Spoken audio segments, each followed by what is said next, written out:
morning, dear students. Today we are going to learn about vitamin D. Vitamin D is otherwise called as cholecalciferol.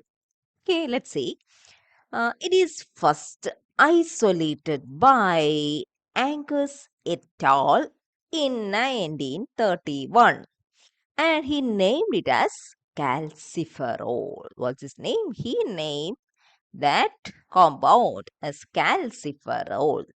Okay, and that time he couldn't understand that identified vitamin D is vitamin D3. Later only could we understand that identified that isolated vitamin D is vitamin D3.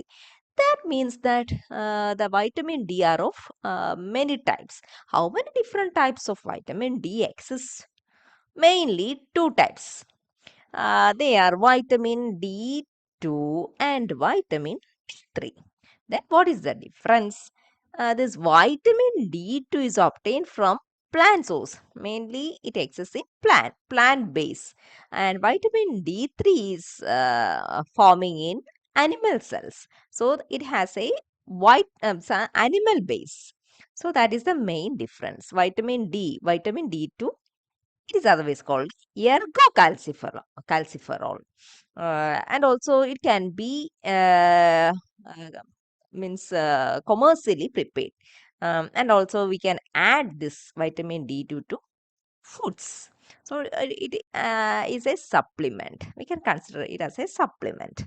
While vitamin D3, that is called calciferol, is synthesizing skin, in the skin of human, and it is forming from the compound 7-dehydrocholesterol. 7-dehydrocholesterol. And also we can get this that vitamin D from animal based foods. So anyway, simply it means that vitamin D3 is animal based and vitamin D2 is plant based. Then what is the difference as we examine their structures? Look, these are the structures of this one vitamin D2, and this is vitamin D3. That means this ergocalciferol, and this one is called calciferol. So look at the structures. Can you note any difference between these two structures? Any difference? Can you see? Yes.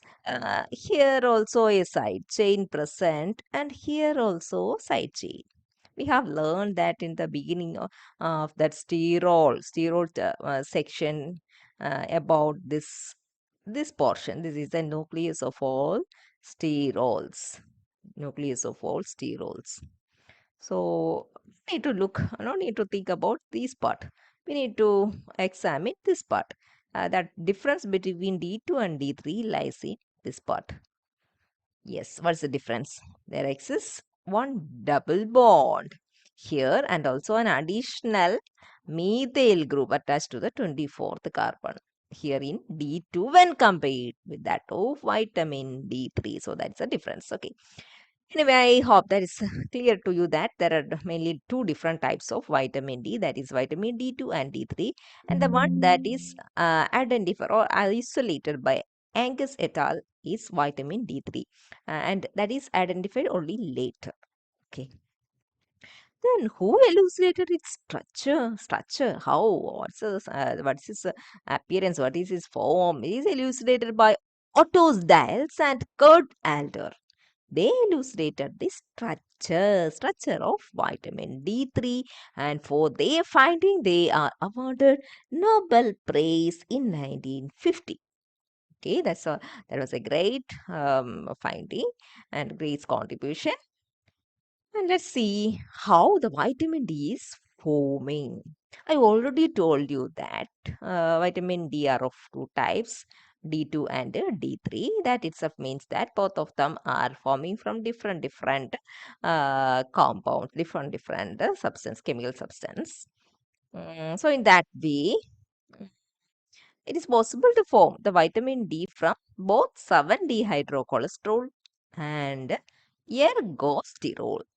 When both get exposed to UV light from these substances, it is possible to form vitamin D.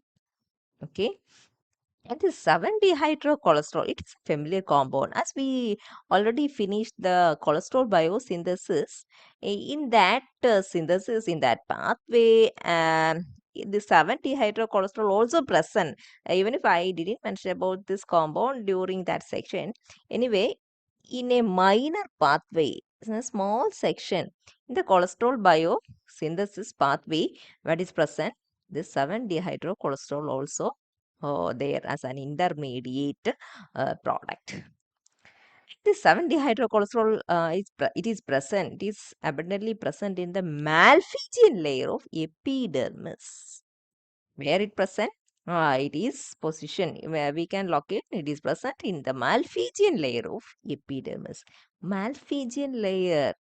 Have you heard this one? Are you familiar? Where? Which is this layer? Malphizian. Let's see. Malphizian layer means it's a layer of the epidermis.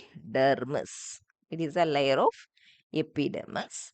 And this is epidermis. Epidermis contain a superficial layer of dead cells, and below this a lively layer, living layer, and that living layer is called the Malphizian layer. So that Malphizian layer is composed of both stratum spinosum and stratum basale. So in this layer, that compound, which compound is present? 7-dehydrocholesterol is present.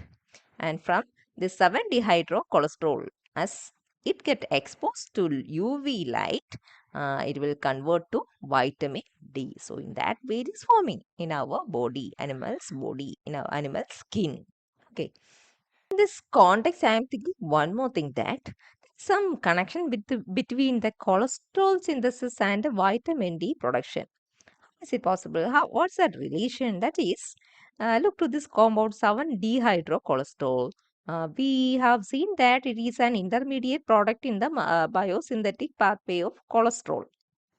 So cholesterol synthesis is necessary to get this compound. Without this compound, how it is possible to form vitamin D? As this compound is exposed to UV light, vitamin D is forming. For availing this 7-dehydrocholesterol, the cholesterol synthesis should take place in our body. That means a certain level of cholesterol also necessary to form vitamin D. I think so. If you also think in the same way, please comment it. So this is that pathway process is represented here. 7-dehydrocholesterol as it exposed to sun. What is happening there? The bond between 9th and the 10th carbon. So 9th and the 10th carbon is broken, and and that ring then become a broken ring, and this double bond between the 5th and the 6th carbon, it is in cis position. So that intermediate product is called the secosterol. It is a cis isomer. It undergoes a conformational change. This cis orientation becomes trans orientation and form the core calciferol. It's a trans configuration of this structure, and it is the D3 or vitamin D3. In this way, in our skin, as it is exposed to sun, vitamin D3 or core calciferol is forming. Clear? Which are the changes happening here? First, between the 10th and 9th, that ring is, sorry, that bond is breaking and the ring is opened. And the bond between the 5th and 6th carbon, it undergoes a conformational change, and it is changed from cis orientation to trans orientation and results in called calciferol or vitamin D3. So it's showing that position again, the trans position of that bond on comparing with the structure. Okay, and as it is forming, because as this vitamin D3 is forming as that it's a substrate, I mean that responsible compound, as it is exposed to sun, that is why it's forming. This vitamin D3 is forming. Hence, it is called a sunshine vitamin because of sun's rays. It is forming. So that is why it is called a sunshine vitamin. Yeah, and we know that as people get aged, they are more conscious about the vitamin D level in our body in their body, and if there any reduction happens, it may lead to so many joint pains, so many health issues. So, it's very important to maintain the vitamin D level in our body, and most of the people are taking supplements, but it's very easy to synthesize the vitamin D, or we can improve the level of vitamin D in our body by simply getting exposed to sunlight. So it's very easy and don't need to pay to anybody.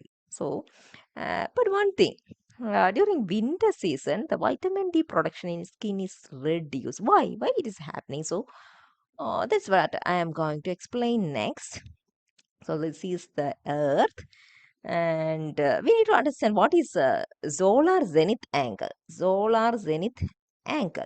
Solar zenith angle means as we draw a vertical line over the surface of the Earth and consider the sun's incoming radiation, that angle with respect to that vertical line.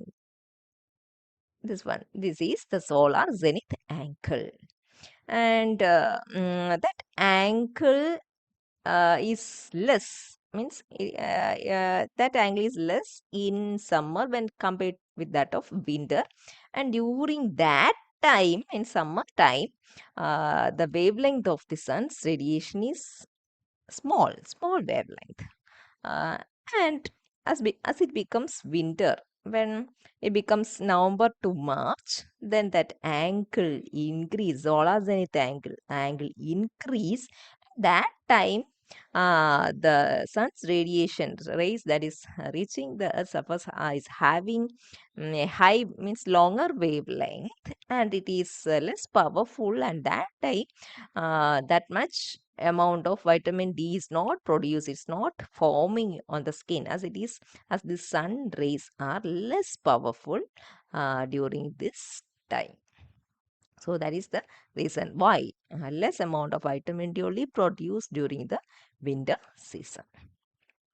And commercially, how we can prepare vitamin D? I already told you that in addition to 7-dehydrocholesterol, we can prepare vitamin D from ergosterol. That is what we are going to see. It is commercially prepared from the fungus ergot. Ergot is this fungus. Here from this fungus, commercially vitamin D2 is synthesizing. And in that one, that compound is present, that is which ergocalciferol is present, this one. And it is exposed to sunlight from this vitamin D2 or ergocalciferol is forming.